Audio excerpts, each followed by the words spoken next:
Hello class. देखिए आज हम आपकी आकृति की बुक में पाठ 8 गड़ा खजाना का भाषा ज्ञान करेंगे, जो हमने पहले छोड़ दिया था क्योंकि उसमें हमारा व्याकरण नहीं हुआ था। अब हमने व्याकरण में कर लिया है। तो देखिए क्या है, यहाँ आपका पृष्ठ संख्या 46 है। ध्यान से देखेंगे, पढ़ो।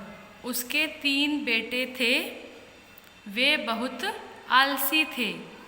उपयुक्त वाक्यों में रंगीन छपे शब्द संज्ञा व सर्वनाम की विशेषता बता रहे हैं, अतः यह विशेषण है।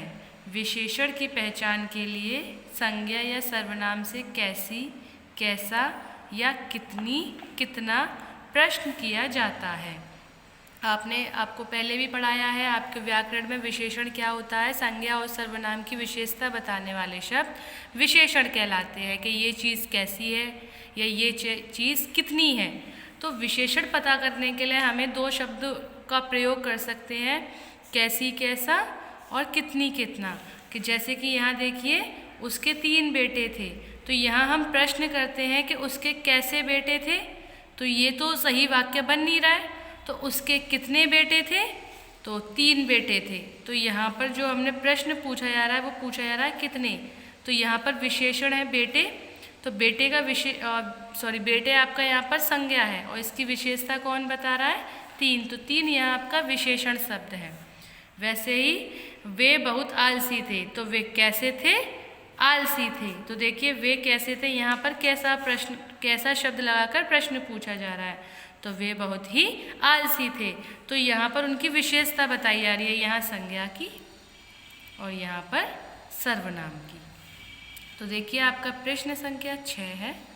दिए गए वाक्यों में विशेषण रेखांकित करो। तो देखिए रंग बिरंगी पतंगें उड़ रही हैं। तो पतंगे हैं वो आपके क्या है? संज्ञा है, यानी कि एक वस्तु का नाम है कि नहीं है।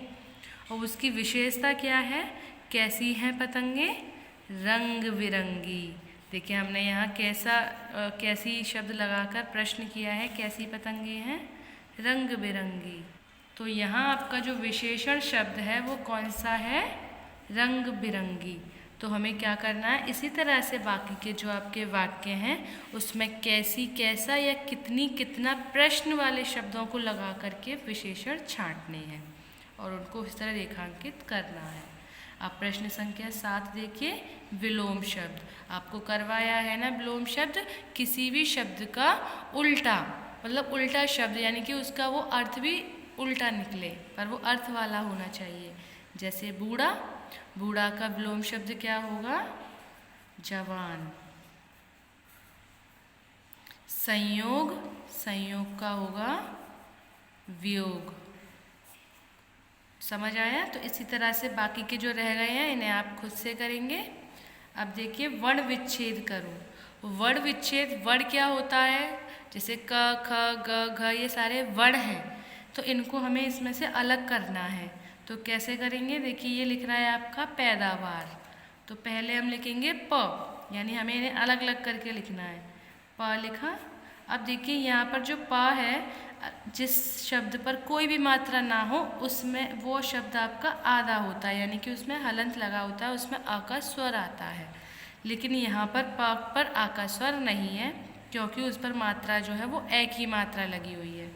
तो हम यहाँ लिख देंगे ए, क्योंकि कोई भी जो वर्ण है वो पूरा नहीं होता है।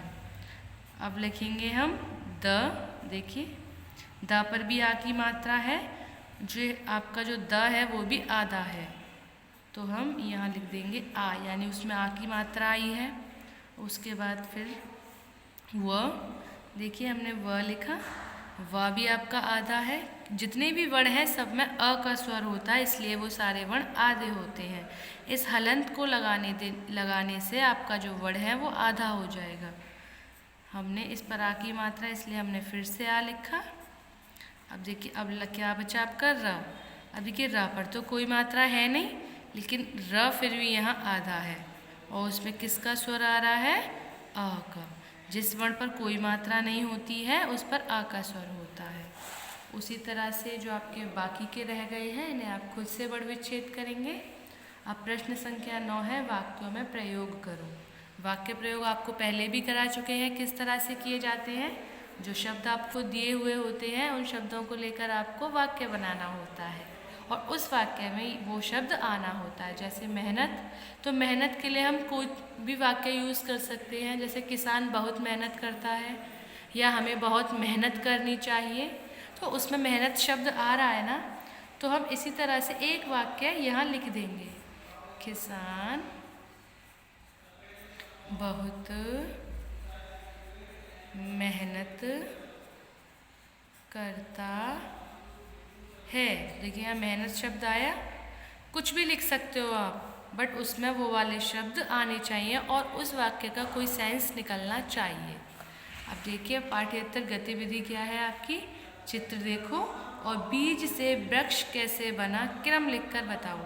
यहाँ पर देखिए आपको ये बताना है, जब आपको पेड़ लगाना हो घर में तो आप सबसे पहले क्या करेंगे, तो वही यहाँ पर हमें नंबर्स लिखने हैं कि सबसे पहले हम क्या करेंगे, बीज लगाएंगे। तो बीज, देखिए यहाँ तो हम 1 लिख नहीं सकते क्योंकि यहाँ तो डायरेक्ट ट्री आ गया है। तो सबसे यहाँ पर ये लड़का जो है वो बीज बो रहा है, तो हमारा नंबर बनाएगा ये। बीज बोने के बाद इसमें आप लोग बताइए कौन सा प्रोसेस होगा।